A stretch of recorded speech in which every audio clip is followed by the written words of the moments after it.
Our world is changing. It's amazing in just the last year how much change has happened for me personally. So I'll give you a few applications that I use or my family uses all the time. And what's interesting about these applications is they link presence with real-time communications, which is it's actually a big change that's going on in the World Wide Web world of the internet. If you think about the internet, it hasn't changed a whole lot. I mean, it's a lot faster. There's more apps out there. But it still, for the most part, is a request and receive world, like what search is. You request information and you receive it back. But with real-time communications and location, you're able to do things very differently. And now the internet takes on a different look and feel. It's not a request and receive, but it's a two-way interactive channel. And so here's a couple things that are used around my house all the time. One is Khan Education. This guy has developed an academy for any type of learning. If you need help on SATs or ACTs or any type of course or curriculum, in 1 second you can get to an expert.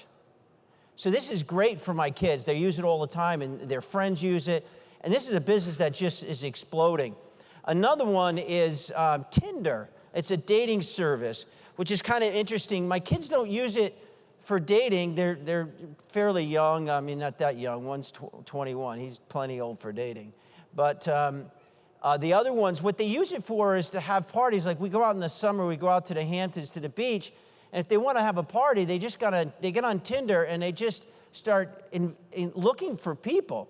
And how I found out about this is one day I show up and there's just this massive crowd. There was nobody home.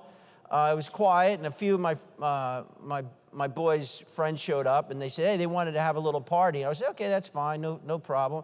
Next thing you know, the whole place is just packed in with people, and I don't recognize anybody. So I go to my kids and say, hey, what's going on here? Like, you know, you told me you're going to have a few people over. How'd that happen? He said, well, you know, we didn't plan this, Dad. This just happened. I said, well, 200 people doesn't just happen. He goes, oh, yes, it does. Here's how it works. And you just go on Tinder and it's got location. You can find people right around you. They can invite people. Next thing you know, you got a flash party at your house. It's dangerous. But it's changed the way things and people socialize. Another one I use is I run and cycle, and I've got this service called Peloton. What it is you used to have to go to a spin class to get in your, put all your stuff together and try to hope you can get a bike and not wait in line. Now what you do is they ship you the bike, you put it in your house, it's Wi-Fi enabled, and you have your class remote. You put on a set of headsets, all your tracking information is there, your speed, your RPMs, your power meters. The instructor can talk to you. It's just like being live. So now you can join classes any time of the day. You don't have to go to a gym. And so I love this. On the weekends, I'm constantly going from New York City to Maryland on the Amtrak down to see my son play lacrosse. And so here's I get up in the morning, I take a shower. When I'm about ready to blow dry my hair, I hit Uber, and within a few minutes, the car arrives at my house. I throw my stuff in the back. I go down to Penn Station. I buy my ticket on the way. I get on the train, and I'm on the train. I'm like, all right, what's the next restaurant I haven't tried in Washington, D.C.? And I start going around and looking at Open Table, and I end up booking something there. I get off the train. About 2 minutes before I get off the train, I just click back onto Uber again, and I find a car as soon as I get out of the station, and I'm right off to my Open Table, off to my reservation for dinner. Now, this has all changed in the last year for me. So it's amazing what's happening is, it's like we were in Orlando last week for a big event, and I always like the carousel of progress. And, they show, every decade things changing. But what's wrong about the carousel of progress now is that rotation, that progress rotation, was always sort of constant, constantly moving at the same speed. It isn't anymore. Things are moving really fast. And if you don't stay on top of things, things are just gonna go right by you. So but it's also a real opportunity. One of the coolest things that I came across a guy, Dan Crum, and he's a sports therapist. And what he does is he hypnotizes golfers. You know, so they're struggling. In golf, you got to really focus and get your game together. If you have a bad hole, which you're always going to have a bad hole from time to time, you got to get back in the game.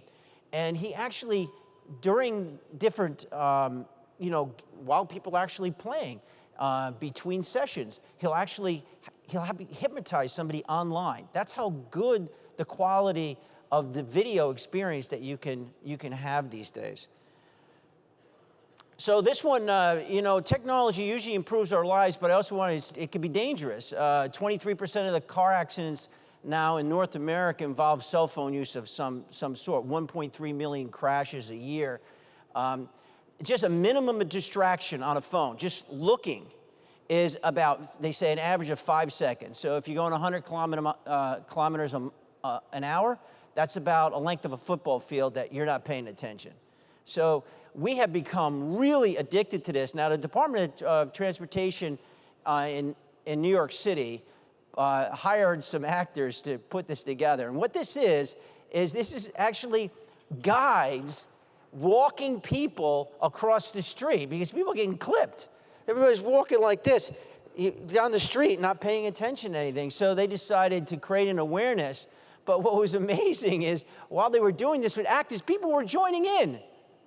So they had actors like kind of making a spoof about this whole thing to bring awareness. The next thing you know, people are like grabbing onto the line. This is a great idea. And they're just going across the street like this. And they said, this is a problem. So we have to be aware that this technology is fantastic, but we also have to be really careful. I'm going to talk about two things today, and I'm going to try to get through it quick. I've got a couple videos that I'm going to integrate in for your entertainment, but we're going to talk about protect what you have and then invest for the future. And so I'm going to start this off with a quick video on the protect what you have, and then I'll come back and we'll have a quick little talk about that. The global communications industry uses 350 billion kilowatt hours of power a year. That's 30 power plants worth of power, or $63 billion up in smoke. This industry requires more energy per square foot than any other, and it produces 1.3 billion metric tons of equivalent carbon dioxide. Power consumption and costs have skyrocketed in the last 10 years. And for every $2 spent on energy in a central office, half is spent on powering the equipment, and half is spent on cooling it. Our networks aren't sustainable. We must reduce resources, consumption, and waste. The opportunities are significant. Bottom line, a 50% reduction in communications energy use alone would save over $31 billion a year. So, how can you start saving? Let GENBAND do the work for you, helping you transition your aging network to IP. We can take multiple floors of central office equipment down to a few racks, culminating in an 85% reduction in total costs. The savings pay for the conversion. With your new network, you can now offer services like unified communications, mobile apps, and internet-enabled communications. Freed up space can easily be converted into a data center with efficient cooling systems, offering cloud-based services and network virtualization. Only with GENBAND can you reduce your environmental footprint and have it pay for itself at the same time. A capital-intensive transformation is now a no-money-down operating expenses paid program, entirely funded by reduced costs. Get your $31 billion back and prepare your network for the future of communications. GENBAND, making network investment smarter. So this is a incredible slide. If you look at, there's two central offices in New York. One on the right here is the Pearl Street central offices, which is right by the Brooklyn Bridge. And you'll see the Verizon sign on it. There's a rendering of what they had thought they were going to convert the building into. But once the legacy equipment was collapsed out of that building, it was 30 floors of 30,000 square feet of floor. It's about 900,000 square feet. Massive building. Verizon now collapsed that down to one floor of technology, and then they sold the building off to a data center company. I believe it was called Sabi. On the other side is the West Street central office, and that was after Hurricane Sandy, the flooding. All of the technology was moved out of that. All the central office all collapsed down. And then they rebuilt the building into one of the most beautiful Art Deco buildings in the city of New York, and now it's a high-end co-op. I think the minimum price for a co-op in that building is like $2 million. So these real estate assets are worth an enormous amount of money, and near as we can figure, about 2/3 of the central offices in North America are no longer needed. And so there's a huge opportunity for the whole industry to start thinking about eliminating this old technology and moving onto IP, and then monetizing the real estate assets and lowering their costs. So here's something that's kind of interesting, is that we all operate off of what I would say is Moore's Law, which is, we've watched computing costs just tumble. We've seen the same with storage and networking prices every year come down. But power is not on Moore's Law curve. This is tied to things like coal. And so what's happened over the years, as our costs for compute and storage and networking come down, the cost of power has gone up. So now the most expensive part of running these networks today isn't the things we used to think about, it's power. It's power, space, and water. And so now's the time that we really got to get our head around making this transformation. And a lot of people are now moving for the first time. We just see, okay, it's time. So we're pretty excited about that, because there's huge opportunities for savings. You saw the slide, $60 billion in power. We can save 30. It's probably more like 40 to $45 billion. Like, we could eliminate 30 power plants. So we're talking about huge amounts of savings and enormous amount of waste eliminated. Here's one example. This is a real example where we collapsed out one central office. It was about 2 floors. It was 275 frames, and it literally got collapsed to 1 rack. And so you usually don't see these types of transformations, because usually the transformation is happening every 3 to 5 years. People are changing out their equipment. But in the cases of central office, stuff's been around for 30 years. So there's been like 5 or 7 generations of technology changes that have taken place that all happen in one time. So a 97% savings in space, 88% savings in power and cooling, which is pretty massive. So at the end of the day, what do you have to do to protect what you have? You've got to think about moving to IP as fast as you can, and financing it with the savings you're going to achieve through real estate savings, through power, through reduced water, reduced operating costs. So we think that this is not only a great thing for all of you guys to be thinking about and moving on, but also it's great for the environment. And that's something we're a big believer in, that we got to pay close attention. There's only one planet here, and we got to figure out how to make sure we preserve it as long as we can. So, okay, that's the past. Now let's talk about the future. Like, what is really happening out here that's game-changing? I mentioned how the internet's moving from this request and receive mode to this two-way interactive. We call that embedded communications. And so what we see is the world moving towards embedded communications. And what I'm going to do is I'm going to show you a quick slide on just to sort of set the stage for the conversation, my next few slides. So why don't we roll the limitless slide video? Thank you. Obviously, I miscalculated a few things. For an extremely smart guy, I must have missed something, and I don't miss much. I'd come this close to having an impact on the world.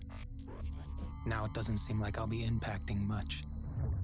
You see where I was, where my application was, not that long ago. What kind of software looks this way? What kind of software can generate such little interest? The kind stuck in the 20th century, with no communications, no extended capabilities, no sense of urgency, and no essence of real time. I thought if I could just hammer out some new features, whether anyone wanted them or not, it would catch on. Who the hell was I kidding? Did I miss the on-ramp? Is this the best that I could do? Then I discovered candy. You know how they say you can only access 20% of your brain? To me, that's 20% potential, 20% efficient. What if you could access 100% of your software's potential? Candy combines the overwhelming power of GENBAND's proven carrier-grade communications core with sweet, simple APIs, SDKs, and quick starts to supercharge your application. Everything we do in life is based on communication, so we're taking these elements of communication and embedding them into your workflow. And if you think you have to be a developer to use Candy, think again. I'm not. This is for anyone who cares about making business better, about making communications better. We're part of an increasingly modular society. There's too much for any one person to know it all. There's too much for anyone to even know a little of it all. And yet we have access to everything. We've moved past reinventing every wheel. If we did that, we'd be crippled. You can't do everything. So let Candy. Candy does the heavy lifting of communicating. It shows you usage statistics, analytics. Candy handles the billing, and it lets you take advantage of any and only the pieces relevant to you. This is a fully realized solution. You get the whole package. You get a real SLA. You get a limitless supply of communications capabilities. With Candy, you have no idea what kind of competitor you can be. It makes you feel like you can run faster, jump higher, dive deeper, punch harder, throw farther, lift more, do backflips, slam dunk. It makes you feel like you can fight fearlessly and ferociously and win every time. And guess what? You can. Any communication scenario, it covers every scenario. You're 50 moves ahead of the competition, 50 moves ahead of everybody else. With Candy, you truly are limitless.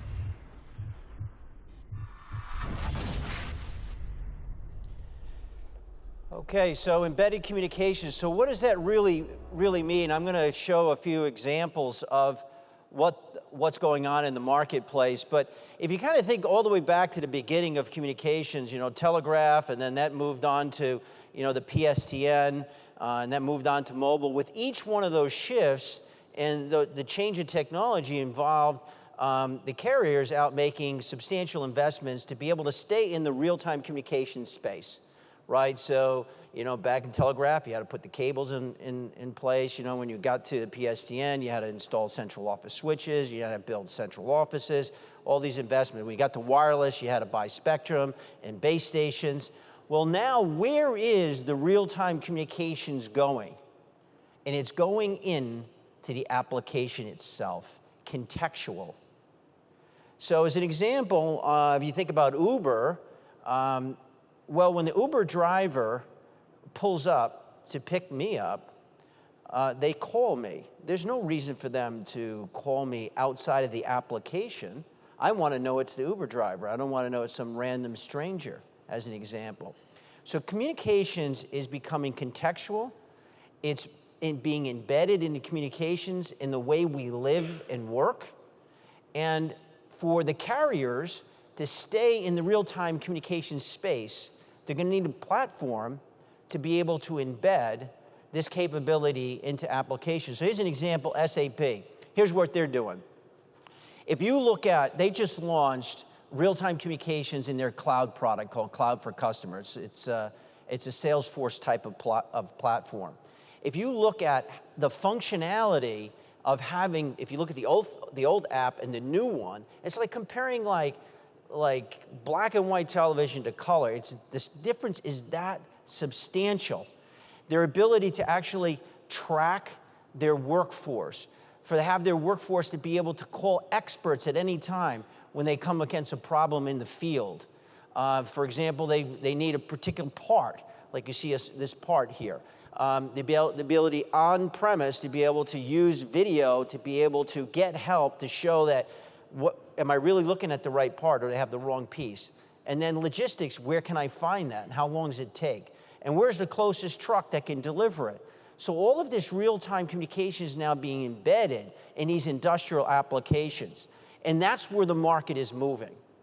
So they're not only going to do this in their cloud for customer, but all of their mission critical applications that they sell. They have like 50 million power users. So this is a massive market opportunity for everybody in this room to go after, but you need to have an infrastructure to be able to do it. Just like if you wanted to be in the mobile business, you needed spectrum and base stations. The new spectrum and base stations is a platform. If you have this platform, you can go after this fast-growing marketplace. So here's a couple examples that I want to take you through. I don't know how many people know GoDaddy. They're one of the biggest brands in the world. They just went public. They have 50 million domains. They're like 50% of the websites in the world. They develop these websites for you. They issue URLs. But every year, they're developing 15 million websites a year, mostly for small businesses. Their plan is to embed real-time communications in those websites. So think about 15 million websites next year are going to have real-time communications embedded in. What is that? That's collaboration, it's voice, it's text, it's real-time text, it's video, it's all of those services wrapped in context, in a business context. So this is really happening, and this is a trend I haven't seen in a long time, something come along quite this interesting. I'm going to show you in a moment a quick video, but this is how a small business embedded real-time communications into an application to help expand their business. So let's roll the Toy Genius video.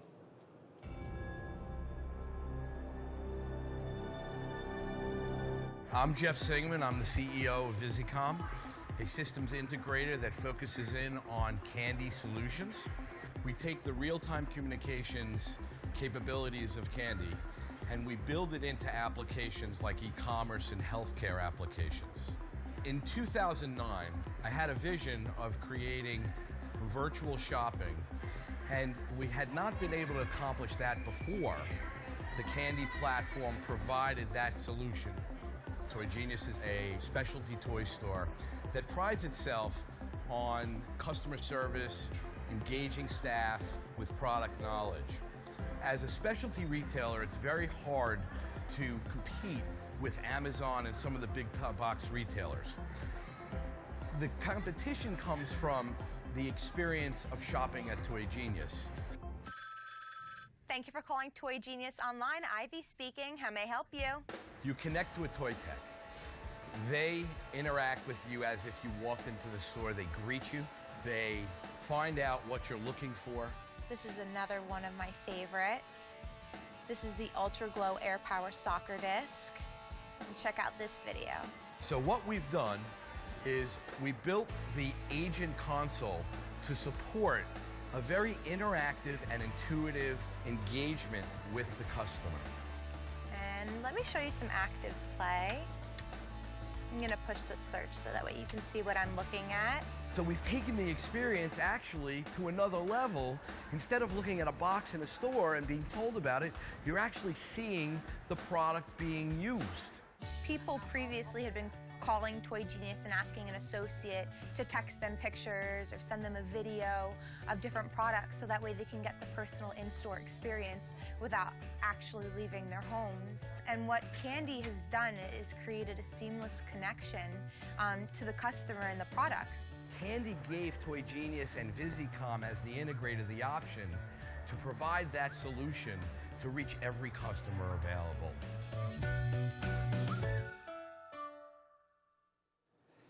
So I thought that was a cool use of real-time communications, but like every day, something comes across my desk. I'm like, what are they using it for? I mean, it's just amazing when you provide tools that aren't required by developers, that you can actually quickly embed communications and applications. All of a sudden, you open yourself up to thousands of these very creative types, and every day a new application is born. And that's why I think there's going to be a complete transformation of the internet with this real-time communications adoption. So here's another one I liked, because I like to make an analogy about how this relates to how our industry has grown up. But it's called Doctor Now. And what they've done is they have these medical sensors, all these biometrics, that they have wired up to you so they can actually monitor your health status in real time. Now think about it. We do this and have been doing this for 30 years with everything that we invest in this industry, right? We manage everything. We manage servers and routers and switches, and then we're constantly doing diagnostics on them and trying to figure out if there's problems and how to prevent problems. Well, we've done it for machines. We're now going to be doing it for ourselves. And this all exists now.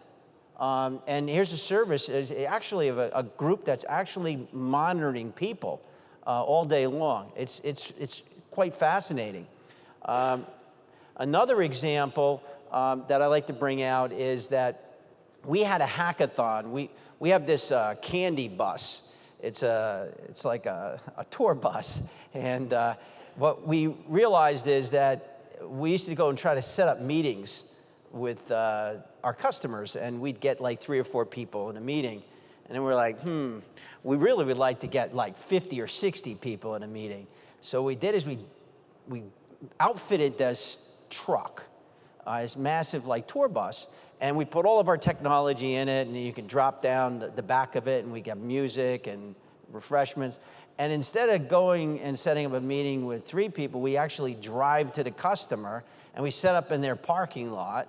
And then we have the meeting with the 3 people or the other 300 people that decide to come out and say, what's all that noise going on down in the parking lot? Next thing you know, we got a whole crowd of people, and we're showing them all this stuff.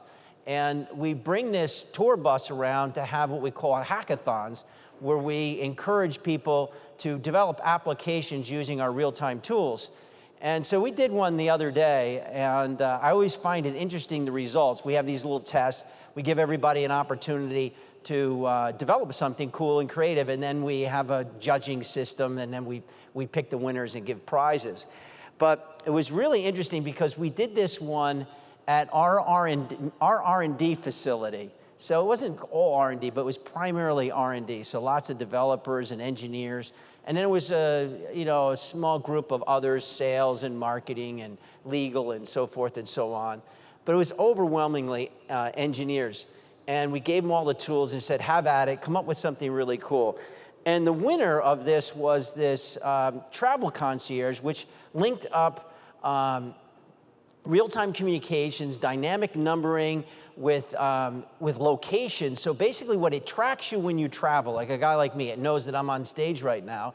It knows that I got my next meeting, my car is waiting, and it's all linked together with real-time and GPS. So it's really kind of cool, and actually this is the one that won. Now, here's the thing I found interesting. Of all we set up different teams according to discipline, engineering, product, sales. Who do you think won this who developed this? Do you think it was, how many people would think that it was the R&D group? Any hands on R&D? No, I guess we're not very fond of R&D. Okay, let's put a line through it. How about IT? Because those are kind of technology guys, group of IT guys.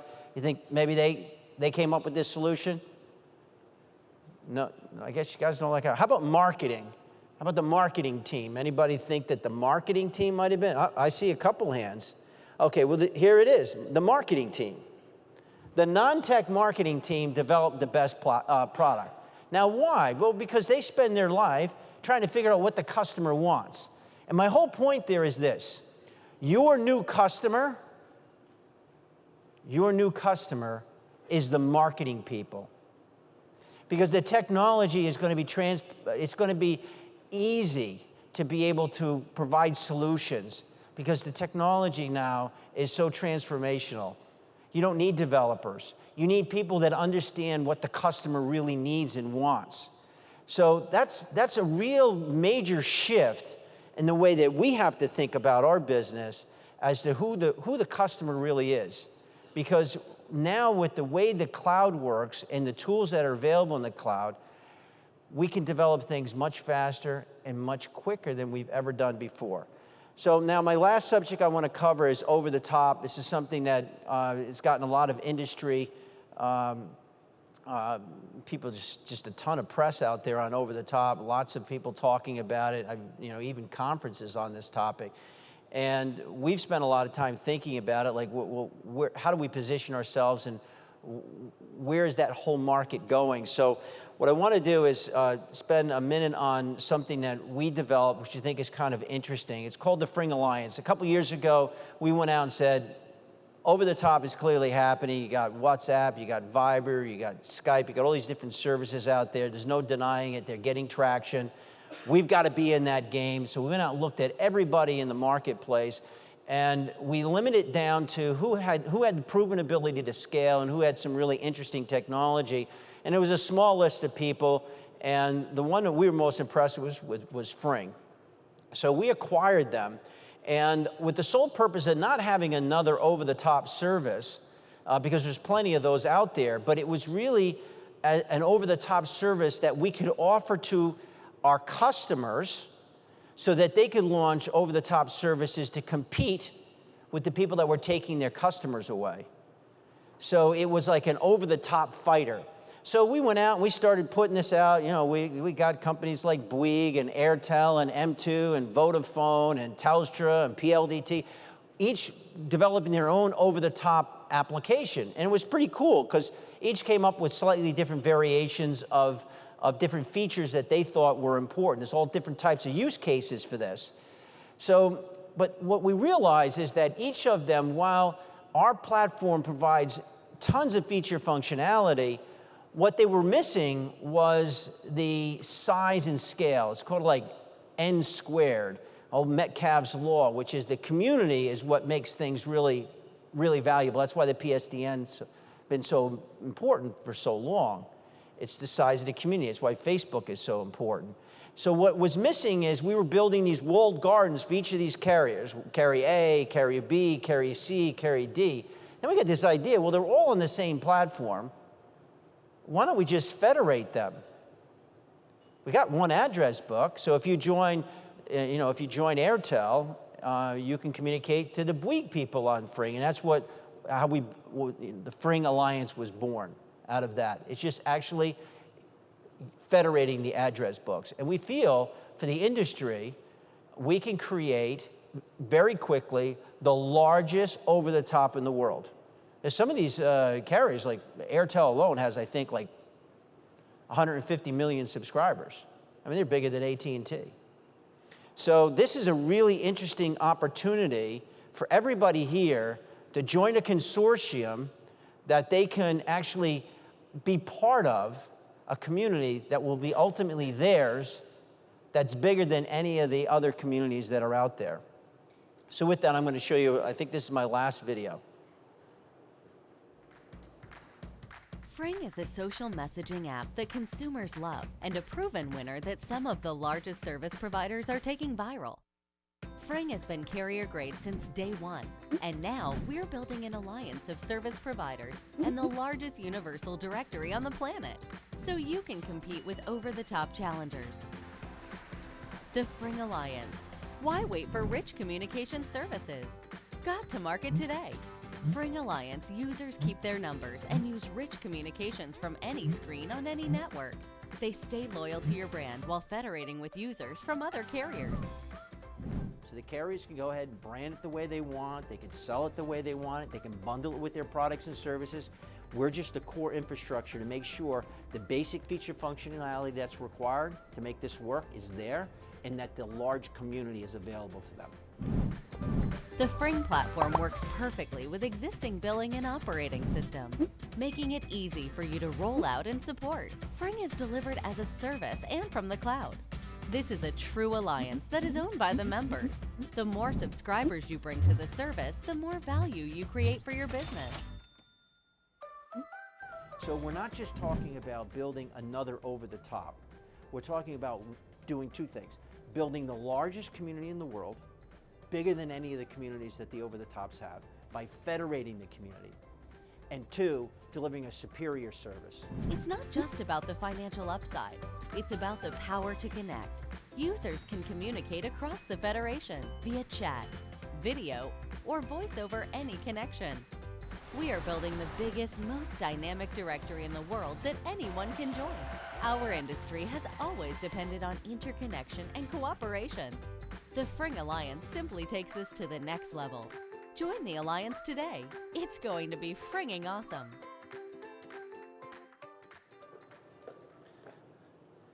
Okay, that's my last advertisement. Hopefully, we've got a number of people here at the show, and so obviously on any of these initiatives, if people want some information, we'll be happy to spend some time with you. My last slide, I'll close with this. This is my hero, Steve Prefontaine. I'm a runner, and somebody asked me if there's one person that you could bring back that you'd want to meet or talk to. And I said, Steve Prefontaine, and why? Well, he didn't live very long, but he made the best of every situation. That's what I just loved about him. Like he was an optimizer, and he had all these great comments and things that he used to say that people used to pick up, like one-liners. But this was one: to give anything less than your best is to sacrifice the gift. And I feel like I don't know how I actually got into this industry. It was sort of kind of a strange path for me.